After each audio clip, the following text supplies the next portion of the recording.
welcome back, listeners, watchers, viewers, Warriors. subscribers, members. Blue Grit Podcast. We're doing a meet the hosts and talk about really how this journey kind of got started off. How we got here. The birth of the podcast room.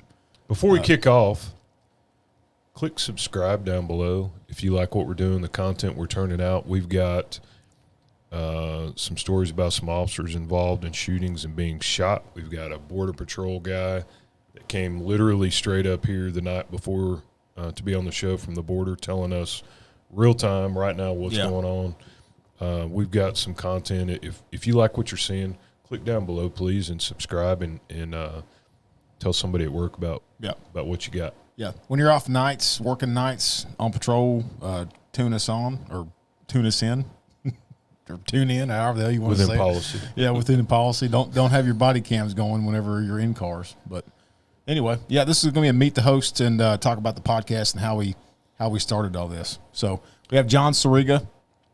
John, your title, I guess, is Director of Field Services. Is that correct? Yeah, technically Director of Field Services and Public Affairs. When you started this job, he had a lot more hair.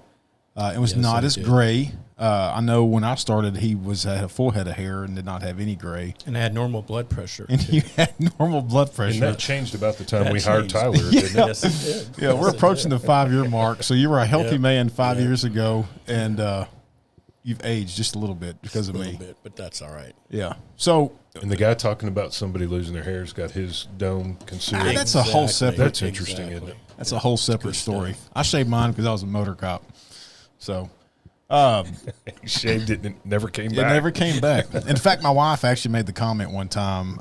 She was going through some photos, and she said, "Oh my God, you look really, really good with hair." And I'm like, "Well, that's shitty. Like, man, I can't grow it back anymore." And so I started trying to grow it back, and it just was like that awkward where I was going to have to like comb it over and comb overs. I made that decision right away. No comb overs. I think a wig, like a nice mullet. Well, now that John is getting a little thin, maybe we can have a podcast show with us shaving his head so we can be brothers, like there we can match. I like it. I think it'd be good. But, you talked about being a motor and shaving your head. I was a motor. I didn't shave my head. I don't know what that's all about. Well, so let me explain that real quick. The two other motors that I worked with were bald, and so I was the only one with hair.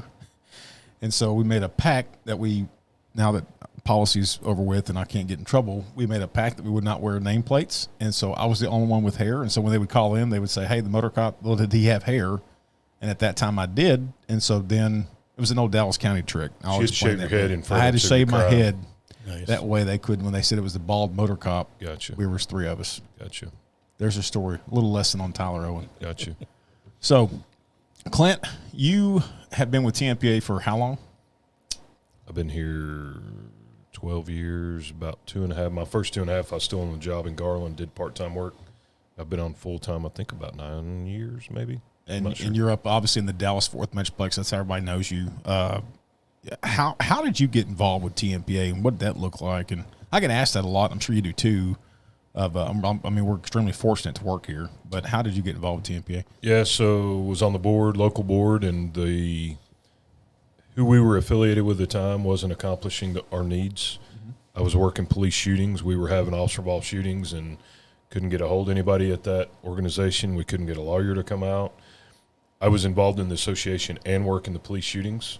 So when I would get sent, I would make a call to the association to get a lawyer, and then I'd have to put my detective hat on and go back out and work the shooting. We'd literally stand out there for periods of time, hours, sometimes more, waiting on an attorney. So at the local level, we started trying to determine how to better serve our members. Yeah. And so we did our homework and looked at all the organizations in Texas and met with John and Kevin Lawrence and some of the leaders on the board at the time. Realized the very best legal plan and avenue was for that. And so in 99, I think it was, we moved over 300 and something at Garland wholesale from the previous group we were affiliated with to Tmpa. Years. 09.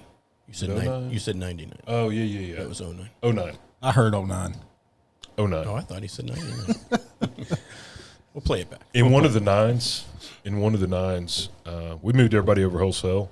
And literally I went from we couldn't get a lawyer to by the time I would get to the scene in the middle of the night of a shooting, Stumbling over him. the attorney would already beat me to the scene. And kind of rocked along a couple of years, built a relationship with John and Kevin and some board members, and had the opportunity to do part-time work. And here we sit today with you two guys. Yeah.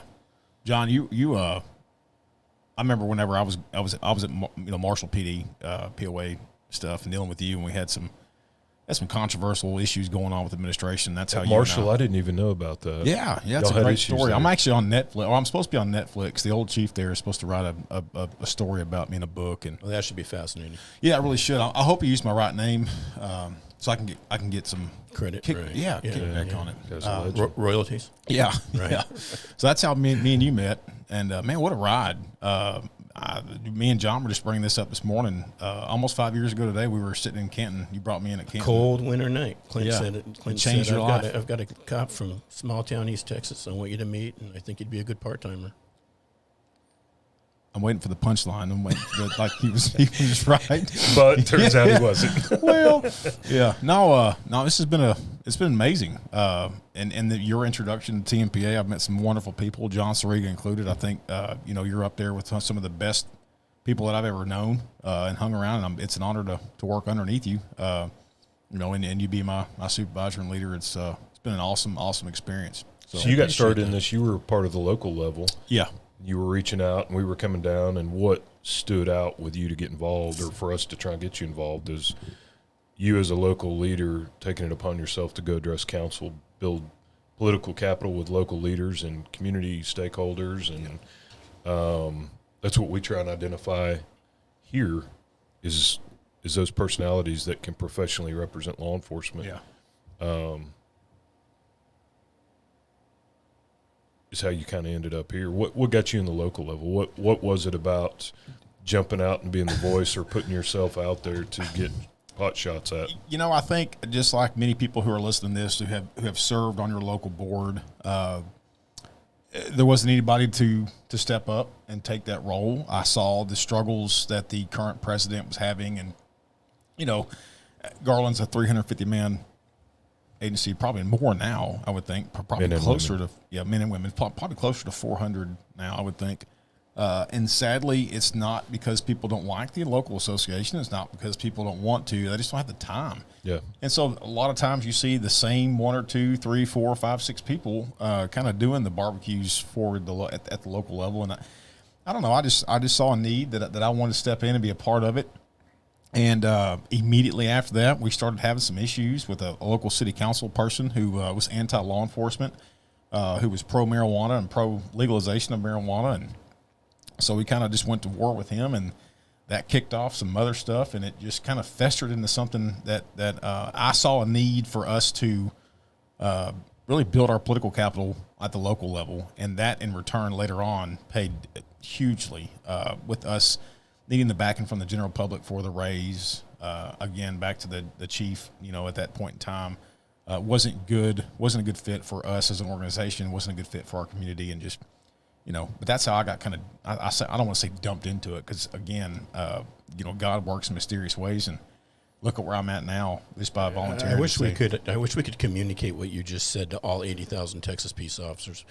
Unfortunately, 5% of the people in the associations do 95% of the work. Yeah.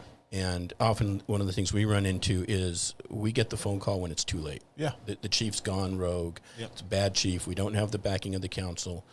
And the work has to be done ahead of time. You were the one at Marshall PD doing that work, and it paid off. Right? Yeah. And this is one thing that I will say to the ones that are listening and watching out there, is that we all have that cousin that calls and needs a ticket dismissed, or has his wife's gone to jail or whatever, and he only calls you when he needs something, okay?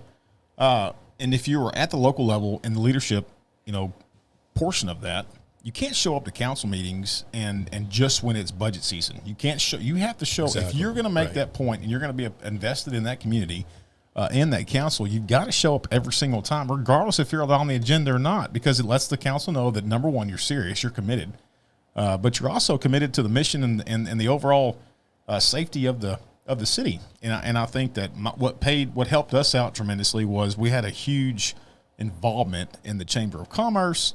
At every single ribbon cutting, got to be in the chamber. You have to, and so it helped us out a lot, and I that's what I try to pass on to people at the local level where I'm at in East Texas. Will you build alliances and coalition during peace? Absolutely. You don't go to World War III and then decide, we may ought to have a coalition and get some friends involved. Yeah, you do that during peace, and then if God forbid you're ever involved in a conflict, you've got the coalition built, and it's through relationships and real relationships. But one of our biggest challenges in Texas is Texas is not a union state, right? Traditionally, union's a bad word in Texas. And I know I'm going to get hate email for this, but I was a California cop, and I get a lot of shit for that. But we forget California is a union state. Yeah. Every department has 2 associations, courtesy of the Myers-Millis-Brown Act. So, civil service, collective bargaining, those aren't bad words in California. And so associations are very strong, and they have the political capital. And that's really what we work so hard here to do, is to build up our associations, to help them build their political capital so that they can be a force at City Hall with, or a commissioner's court. Yeah. It's our biggest challenge, really. Yeah. So, John, you're a motor officer. You're in California. I did my police career in Inglewood PD, Southern California. Worked dope a little bit, rode motors a little bit. Worked narcotics for 5 years. Then I promoted to sergeant. Then I rode motors as a sergeant. And then I said, I got to get out of the state. I saw the writing on the wall. And, at that time, we were still a Republican, pretty much a Republican conservative state. The 60s and 70s were really bad in California for criminal justice. And then the pendulum swung back the other way in the 80s. We elected a Republican governor. We had laws. Ronnie Reagan. No, Ronnie was the 60s. No, we had Arnold. We brought Arnold. Oh, yeah. So, Ronnie was the president during that time. Yep, Ronnie was the president. But, we had, these days the laws are disempowering law enforcement. Yeah. In the 80s and 90s, we had laws that were empowering law enforcement. 3 strikes was one of the greatest things California ever did, because we were able to put career criminals in prison. Yeah. And I was fortunate. I served on the POA board, and then when I promoted, I was on the Management Association board, so I had a lot of POA experience. But yeah, in 04, I saw the writing on the wall, or 05, came to Texas. But you actually went to the L.A. County Police Academy. L.A. County Sheriff's Academy. Yeah. Yes, I started with the Sheriff's Department. Now, back in those days with LASD, you had to go to the jail as a deputy for 3 to 4 years. I'm like, I'm not doing this. I tried it for a year. I want to go push police cars and take bad guys to jail. So I lateraled to the Inglewood Police Department. But that's a very, very iconic. L.A. County Sheriff's Deputy. The very prestigious. And I gave up the prestige of the department, but my department I thought was prestigious too. Yeah. So you realized you had to pop smoke and jump out of California. What brought you to Texas? I had to get out of California, and I really resent the immigration from California to Texas now. It's suffocating the state, and people are coming here from California now to escape the policies, but they're voting blue.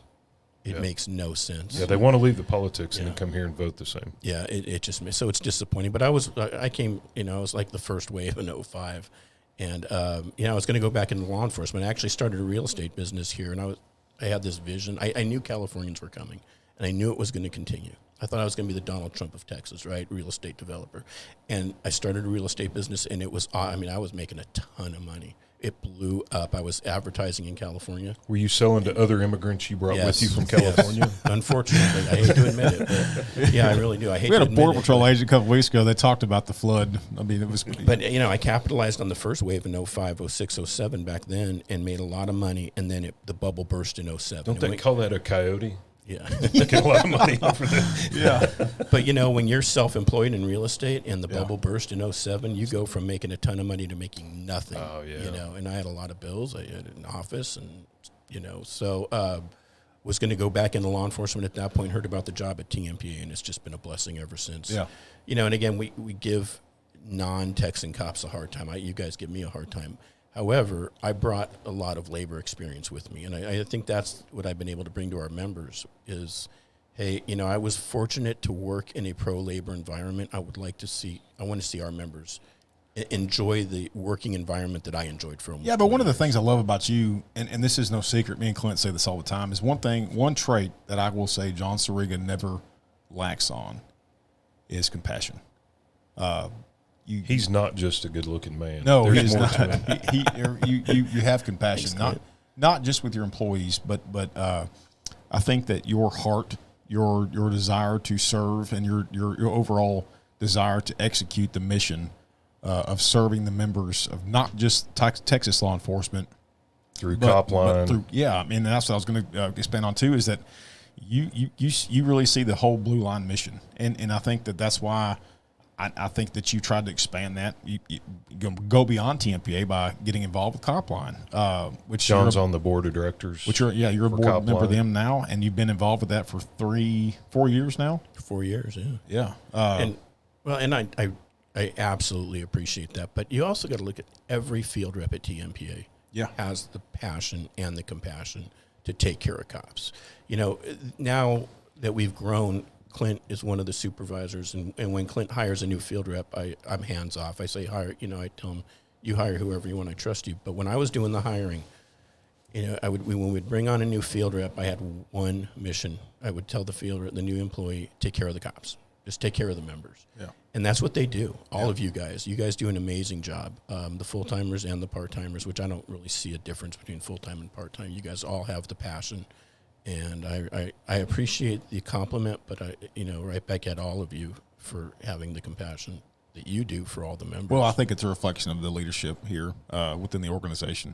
Yeah, and that starts trickling down. it starts with the board and Kevin Lawrence, our executive director. As a matter of fact, we were going to talk about the genesis of having a media room and be able to do a podcast and go Facebook Live. And Kevin had been on me actually for a long time. He said, "We need a media room. We need a media room." And so finally, I just said, "You're right. We need a media room." And I knew that Aaron Slater at Relentless Defender, who's been a huge friend of ours and a huge, again, it's someone who has the heart and the compassion.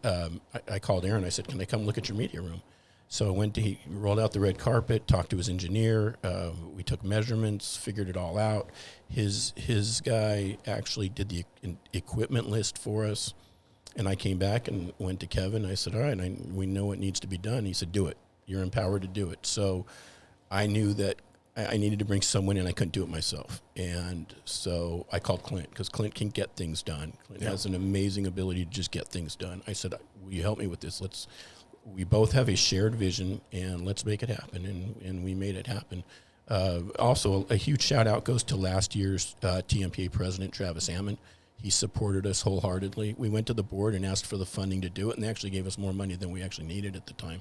Which shows a lot of trust in the board. So Travis, the board, Kevin, responsible for this happening, and Clint, and I can't thank them enough. Yeah. And I think the importance of it is in some ways TMP has lagged behind in technology, I think.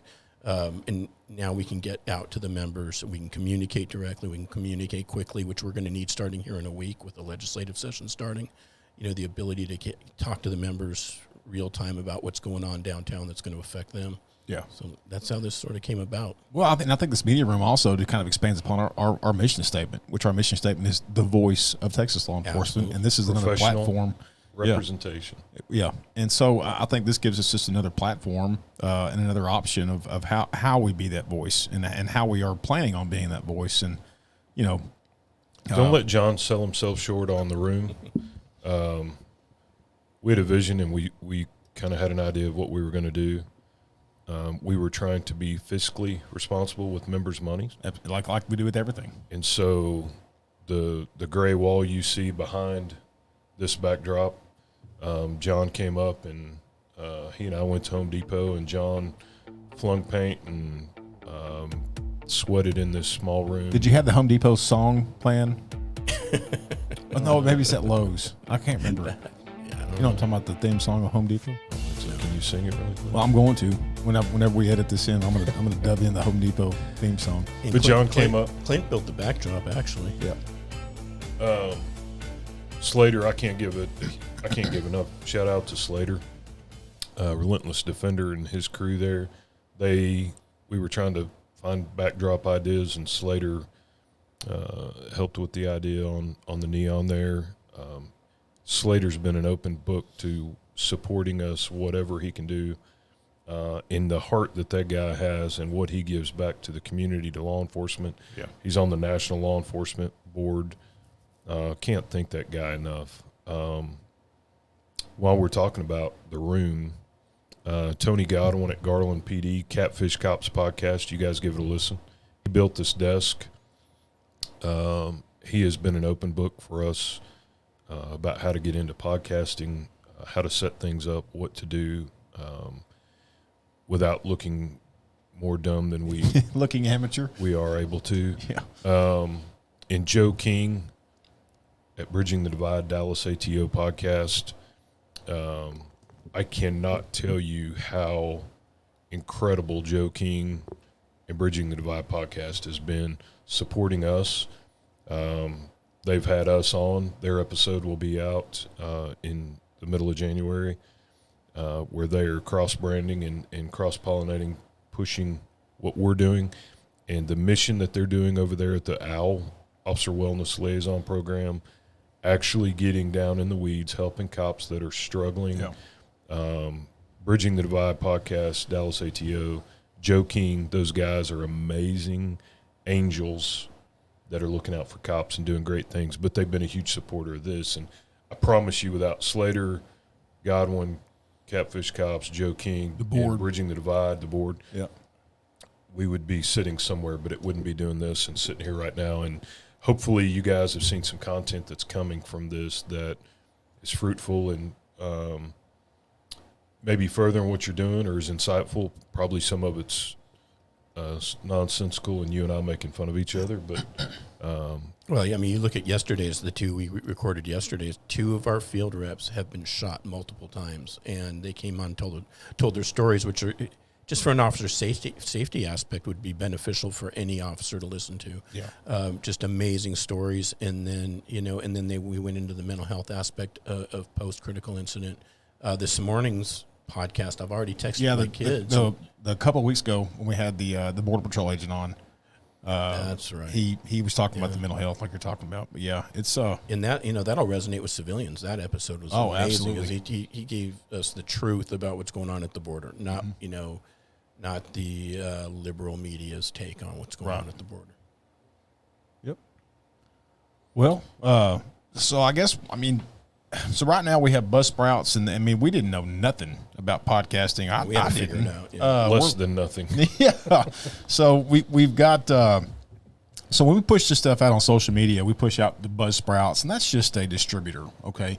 And so we upload these episodes onto Buzzsprouts, and it gets pushed out. So the main thing is to help us out is for you guys to download those episodes, and we want to hear the feedback. We want to hear if you guys got ideas.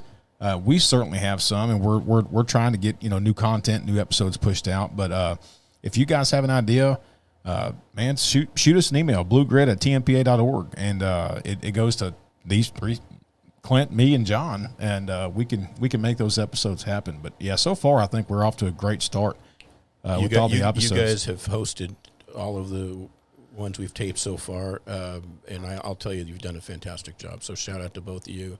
Great content. Yeah. Not to take away from any of the other groups out there, but I think our content is some of the best out there. Yeah. We're not coming on here and spending 45 minutes talking about a proposed legislation that probably is not going to pass anyway, because that can be pretty dry. Like you said, we're looking for good content. Yeah. Couple local leaders, state leaders that we didn't hit up. SPOG president. Seattle Police Guild. Yep, Seattle Police Guild. They've been a huge help, friend. They've been really, really Mike Solon, yeah, supportive. Mike is when you look up the word professional, Mike Solon is what you will see when you look up Mike Solon on in the dictionary. And those poor guys went through hell after George Floyd. Yep, and Brian Marvel at Porak. Brian and Mike love Brian. Are two incredible humans, but they're amazing police leaders, and they've been supportive. They have been helpful.